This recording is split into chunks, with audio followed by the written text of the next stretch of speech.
तर या पुण्यातल्या संपूर्ण पूरस्थितीचा आढावा मुख्यमंत्री एकनाथ शिंदेंनी घेतला होता आणि त्यांच्याशी पुढारी न्यूज देखील बातचीत केलेली होती। त्यांनी नेमकी काय प्रतिक्रिया दिली आहे तीही पाहूया।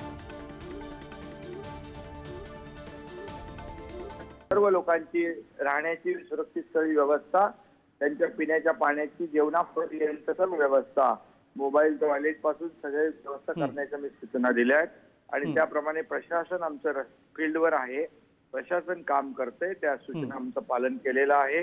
नागरिकांनी देखील सहकार्य करण्याची आवश्यकता आहे। शेवटी आपलं प्रशासन आपली जीवित आणि वित्तहानी होऊ नये यासाठी काम करतंय। इव्हन मी एनडीआरएफच्या प्रमुखांशी बोललो, आर्मीच्या देखील लष्कराच्या प्रमुख जे तिथले आहेत मेजर जनरल वीज अनुराग वीज यांच्याशी बोललो।